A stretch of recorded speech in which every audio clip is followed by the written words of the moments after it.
Cristiano Ronaldo ফুটবলে প্রথম লাইমলাইটে আসা হয় ম্যানচেস্টার ইউনাইটেডের জার্সিতে। 2003 সালের অগস্টের মাঝামাঝিতে স্যার অ্যালেক্স ফার্গুসনের হাত ধরে রেড ডেভিল শিবিরে পা রাখেন তরুণ রোনালদো।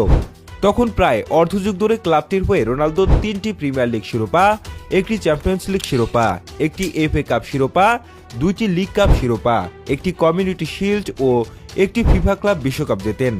এর বাইরেও ব্যক্তিগত অর্জনে যোগ হয় একটি ব্যালন ডিওর, একবার ইউরোপিয়ান গোল্ডেন শু ও একবার প্রিমিয়ার লিগের গোল্ডেন বুট। এরপর 2009 সালে রেকর্ড ট্রান্সফার ফিতে রিয়াল মাদ্রিদের উদ্দেশ্যে ক্লাব ছাড়েন পর্তুগিজ সুপারস্টার। আজ ফিরে দেখব 2003 থেকে 2009 সাল পর্যন্ত ম্যানচেস্টার ইউনাইটেডে রোনালদোর কিছু স্মরণীয় কীর্তির রেকর্ড।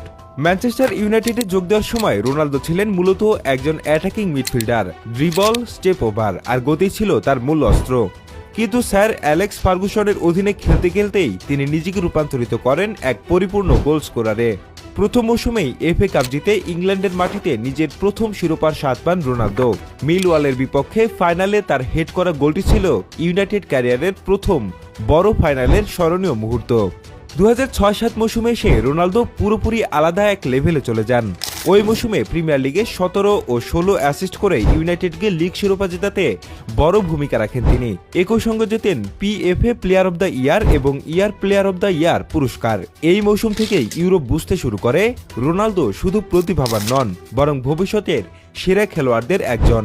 এর পরের মৌসুম ম্যানচেস্টার ইউনাইটেডের রোনালদোর ক্যারিয়ারের সোনালী অধ্যায়। সব প্রতিযোগিতা মিলিয়ে 42 গোল করেন তিনি, যার মধ্যে প্রিমিয়ার লিগে ছিল 31টি। এই পারফরমেন্সের সুবাদে জেতেন প্রিমিয়ার লিগ গোল্ডেন বুট ও ইউরোপিয়ান গোল্ডেন শু। একই মৌসুমে চ্যাম্পিয়ন্স লিগ জয়ের পথে গুরুত্বপূর্ণ ভূমিকা রাখেন রোনালদো। চেলসির বিপক্ষে মস্কোর ফাইনালে হেডে গোল করলেও পেনাল্টি মিস করেছিলেন তিনি, তবে শেষ পর্যন্ত ইউনাইটেড শিরোপা জেতায় সেই আক্ষেপ আনন্দে পরিণত হয়। রোনালদোর ইউনাইটেড অধ্যায়ে আরেকটি বড় কীর্তি হল জর্জ বেস্টের রেকর্ড ভাঙা। 2007-08 মৌসুমে মিডফিল্ড থেকে এক মৌসুমে সর্বোচ্চ গোল করার ক্লাব রেকর্ডটি নিজের করে নেন তিনি।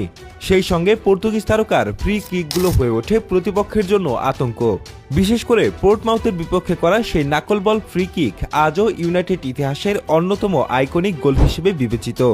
2008 সালে ব্যক্তিগত স্বীকৃতির চূড়ায় পৌঁছান রোনালদো। অসাধারণ পারফরমেন্সের জন্য জেতেন ব্যালন ডিওর। এটি ছিল ম্যানচেস্টার ইউনাইটেডের হয়ে তার ক্যারিয়ারের সবচেয়ে বড় ব্যক্তিগত অর্জন। এভাবে রোনালদো আস্তে আস্তে সমগ্র বিশ্বের চোখে এক সুপারস্টারে পরিণত হন। ইউরোপের অন্যান্য বিগ ক্লাবগুলো তার দিকে নজর দেয়। অবশেষে 2009 সালের গ্রীষ্মে রেকর্ড 80 মিলিয়ন পাউন্ড ট্রান্সফার ফিতে রিয়াল মাদ্রিদে পাড়ি জমান রোনালদো। তখন পর্যন্ত ম্যানচেস্টার ইউনাইটেডের হয়ে সব প্রতিযোগিতা মিলিয়ে 292 ম্যাচে